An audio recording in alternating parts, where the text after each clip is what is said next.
એકને એક વસ્તુ ખાઈને કંટાળી ગયા છો તો ચાલો બનાવીએ કંઈક નવી વસ્તુ. એના માટે મેં અહીંયા લઈ લીધી છે ભાંગ.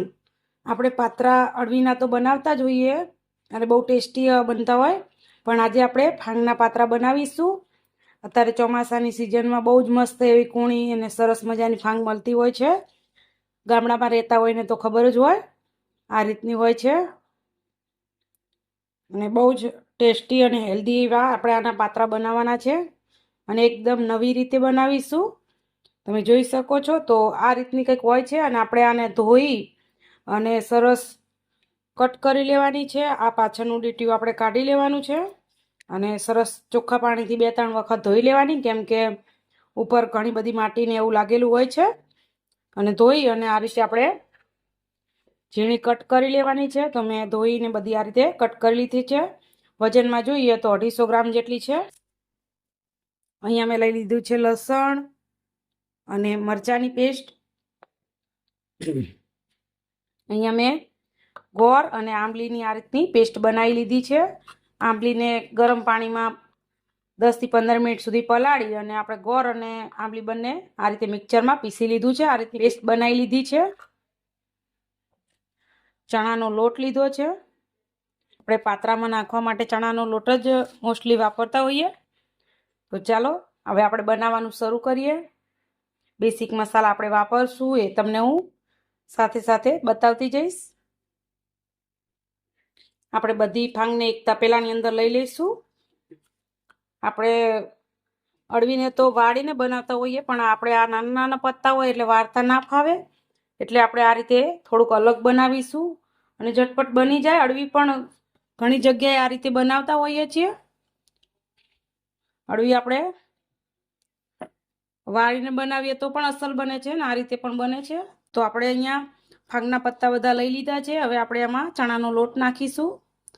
આ લોટ સરસ મેં ચાળીને લીધો છે. લોટ હંમેશા ચાળીને લેવો, જેથી કરીને અંદર ગાંઠા ના પડી જાય. જે આપણે લસણ અને લીલા મરચાંની પેસ્ટ લીધી છે એ નાખી દઈશું.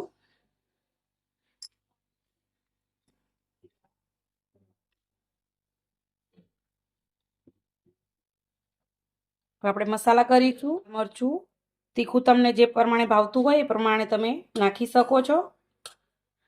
ધાણા જીરું, હળદર થોડીક વધારે નાખવાની, જેથી કરીને બહુ સરસ એવો કલર આવે. ગરમ મસાલો નાખીશું. સ્વાદ પ્રમાણે મીઠું નાખીશું. મીઠું પહેલાં થોડું જ નાખવાનું, કેમ કે આપણે ભાંગના પત્તા વધારે દેખાય પણ એ થોડા થઈ જાય એટલે આપણે ડાયરેક્ટ મીઠું નહીં નાખી દેવાનું. પછી આપણે ટેસ્ટ કરી અને જો ઓછું હોય તો આપણે નાખી શકીએ. આપણે થોડા એવા તલ નાખીશું. તલનો બહુ જ મસ્ત સ્વાદ આવે છે એટલે તલ જરૂરથી નાખવા. હવે જે આપણે આંબલીનું પાણી તૈયાર કરીને રાખ્યું છે એ નાખીશું.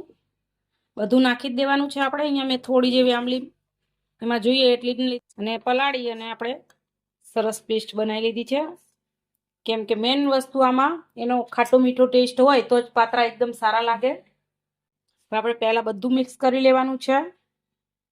પછી આપણે પાણી થોડું થોડું જરૂર પડશે એટલું નાખીશું. ડાયરેક્ટ પાણી નાખી દઈએ તો બેટર ઢીલું થઈ જાય, કેમ કે આપણે આંબલી અને ગોળમાંથી પણ પાણી છૂટું પડતું હોય. આપણે થોડું એવું પાણી નાખીશું. આ મેં આંબલી પલાળેલી જે હતી એ જ પાણી આમાં નાખ્યું છે. તમે જોઈ શકો છો આ રીતે સરસ હાથથી આપણે કરીએ તો બહુ મસ્ત મિક્સ થાય છે. હાથ સરસ ધોઈ અને પછી આપણે કરવાનું છે હાથથી, તો બહુ જ મસ્ત થાય છે બેટર આપણું. અને આપણે હાથની ગરમીથી જે આપણી ભાંગના પાંદ હોય એ પણ કૂણા થઈ જાય છે, એટલે એકદમ સરસ આપણું બેટર બનીને તૈયાર થશે.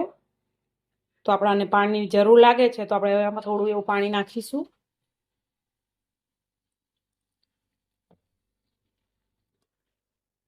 મિક્સ કરતું જવાનું છે અને પાણી નાખતું જવાનું છે, ડાયરેક્ટ નથી વધારે પાણી નાખી દેવાનું આપણે. અને આમાંથી તમે 2 રીતે બનાવી શકો છો. જો આમાંથી તમારે રોલ વાળી અને બનાવવું હોય તો પણ આટલું થીક રાખવાનું અને આ રીતે હાથની મદદથી રોલ કરી અને બાફી શકો છો સ્ટીમરમાં. એ રીતે પણ કરી શકાય. તો થોડુંક કઠણ રાખવાનું આપણે, અને હું અહીંયા થાળીમાં પાથરી અને બનાવવાની છું, એટલા માટે હું થોડુંક ઢીલું કરીશ. એકદમ પરફેક્ટ એવું આપણું બેટર બની ગયું છે. તમે જોઈ શકો છો કે મેં કેટલું જાડું રાખ્યું છે. આ રીતનું રાખવાનું છે આપણે. અહીંયા લોટ આપણે વધારે નથી નાખવાનું. જો લોટ વધારે નાખીશું તો એકદમ લોટ જેવું લાગશે આપણાને આમ સ્વાદમાં. અને જે આપણે આ રીતે આપણે માપનો લોટ નાખીને બનાવીએ તો એકદમ પાતરાની જેમ લેયર બનશે. તો આપણે આટલો જ લોટ નાખવાનો છે. પરફેક્ટ છે, તમે જોઈ શકો છો. અને આ રીતનું એનું થિકનેસ છે. ચાલો હવે આપણે એને થાળીમાં પાથરી લઈએ. એમ એક થાળી લઈ લીધી છે અને એમાં તેલ લગાડી લઈશું આપણે.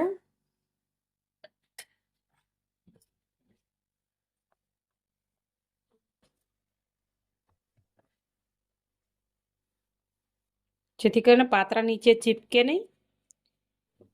હવે આપણે જે બેટર બનાવીને રાખ્યું છે એમાંથી અડધું આપણે નાખીશું અને અડધું આપણે બીજી થાળીમાં રાખીશું. બહુ જાડું નથી રાખવાનું, નહીંતર ચડશે નહીં. ચડવામાં વાર લાગશે ને અંદરથી કાચું પણ રહી જાય. આ રીતે આપણે પાથરી લેવાનું છે. તો આપણે બધું બેટર આ રીતે થાળીમાં સરસ પાથરી લીધું છે. તમે જોઈ શકો છો. હવે આપણે આને સ્ટીમ કરવાનું છે. સ્ટીમ કરવા માટે મેં પાણી પહેલેથી જ ગરમ થવા મૂકી દીધું હતું. હવે આપણે થાળીને આમાં મૂકી દઈશું અને ઉપરથી વાસણ ઢાંકી દઈશું. અને આને આપણે 10 થી 15 મિનિટ સુધી બફાવા દઈશું. આપણા પાતરા સરસ ચડી ગયા છે, તમે જોઈ શકો છો. અને આપણા ચાકુ નાખીએ તો એકદમ સરસ સાપ આવે છે. અને બિલકુલ સાઈડમાંથી પણ સરસ આ રીતે ઉખડી ગયા છે, તમે જોઈ શકો છો. આપણે ગેસ બંધ કરી દઈશું અને થાળીને બહાર કાઢી લઈશું. આપણે થાળીને બહાર કાઢી લીધી છે અને એકદમ સરસ ઠંડા થાય પછી આપણે કટ કરીશું એટલે બહુ સરસ કટ લાગશે અંદર. જો ગરમ ગરમમાં આપણે કટ કરવા જશું તો એટલા બધા સરસ આપણા કટ નહીં વાગે અને શેપ બરાબર નહીં આવે. એટલા માટે આપણે એકદમ સરસ ઠંડા થવા દઈએ અને પછી કટ કરીશું. આપણા ફાંગના પાતરા સરસ ઠંડા થઈ ગયા છે અને મેં આ રીતે આડા અને ઊભા કટ કરી લીધા છે. તમે જોઈ શકો છો. મેં આ રીતના નાની સાઈઝમાં કટ કર્યા છે.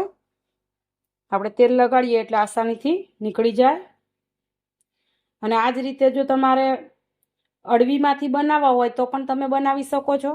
તમે જોઈ શકો છો કેટલું સરસ લેયર આવ્યું છે. આનું પત્તું નાનું હોય એટલે આપણે વાળીને તો બનાવી ના શકીએ, પણ આ રીતે બહુ જ મસ્ત બની જાય છે. તમે જોઈ શકો છો.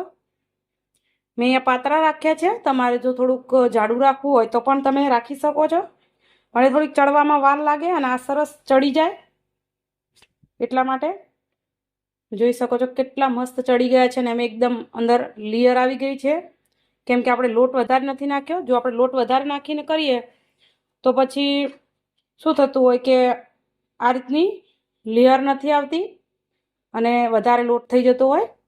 તો આ રીતે કરવાનું. અને જો તમારે ફાંગના મુઠિયા કઈ રીતે બનાવવા એની રેસીપી જોવી હોય તો મારી ચેનલ આરબી ઠાકોર ઉપર છે, તમે જઈને જોઈ શકો છો. તો બધા જ પાતરાને આપણે આ રીતે સરસ કાઢી લઈશું. તમે જોઈ શકો છો. અહીંયા મેં બીજા એક ડીશમાં કર્યા હતા, એ આ રીતે થોડાક જાડા રાખ્યા છે. તો જાડા તમે રાખશો તો કંઈક આ રીતના દેખાશે. તમે જોઈ શકો છો. એ પણ બહુ જ સરસ લાગશે. કેટલા સરસ દેખાય છે તમે જોઈ શકો છો. તો તમારી પસંદ છે, તમે જાડા પાતરા ગમે એવા રાખી શકો છો તમને. આપણે બધા જ આ રીતે અલગ કરી લઈશું થાળીમાંથી અને પછી આપણે એકદમ સરસ મજાનો વઘાર કરીશું. વઘાર કરવા માટે આપણે એક તપેલામાં 4 પાવરા તેલ લઈ લીધું છે. પાતરાના વઘારમાં થોડુંક તેલ વધારે હોય તો જ સારા લાગે, એટલા માટે આપણે 4 પાવરા તેલ લીધું છે. અને તેલ સરસ આપણું ગરમ થઈ ગયું છે. આપણે એમાં રાઈ નાખીશું. અળવીના પાતરા જો તમારે બનાવવો હોય તો આ જ રીતે તમે બનાવી શકો છો, પણ આપણે અહીંયા ફાંગ નાખી છે એની જગ્યાએ તમે અળવીને ઝીણી કટ કરીને પણ નાખી શકો છો. એ રીતે પાતરા પણ બહુ મસ્ત બને છે.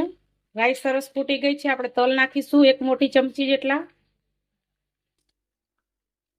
તલનો ફ્લેવર બહુ જ સરસ આવે છે એટલે તલ જરૂરથી નાખવા. અને જો તમારે વરિયાળી તમને ગમતી હોય તો તમે વરિયાળી પણ નાખી શકો છો. આપણે 1 ચપટી જેટલી હિંગ નાખીશું. અને અહીંયા મેં હળદર, લાલ મરચું અને ધાણા જીરું લીધું છે, નાખીશું. આ ઓપ્શનલ છે, તમારે ના નાખવું તો સ્કીપ કરી શકો છો. પણ તરત જ આપણે જે પાત્રા કટ કરી રાખ્યા છે એ નાખી દેવાના છે. આપણે બધા પાત્રા તરત નાખી દીધા છે. હવે સરસ મિક્સ કરી લઈશું. આપણે બધું સરસ મિક્સ કરી લીધું છે, તમે જોઈ શકો છો. હવે આપણે અહીંયા 1 મોટા લીંબુનો રસ નાખીશું. આપણે અંદર પણ આંબલી નાખી છે, પણ તો પણ ઉપર આપણે થોડુંક નાખીએ તો બહુ મસ્ત લાગે છે. અને 1 ચમચી દળેલી ખાંડ નાખીશું, એટલે આપણે ઉપરથી પણ એકદમ ખાટો મીઠો ટેસ્ટ આવે એટલા માટે. હવે સરસ મિક્સ કરી લેવાનું છે. આપણે સરસ મિક્સ કરી લીધું છે. ગેસ બંધ કરી દઈશું.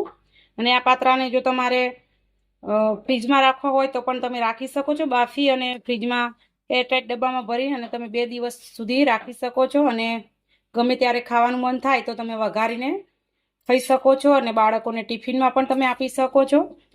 તો ફક્ત 5 થી 10 મિનિટ થાય છે, તમે વઘારીને આપી શકો છો. આ રીતે બાફીને આપણે ફ્રીજમાં મૂકેલા હોય તો કંઈ વાર ના લાગે.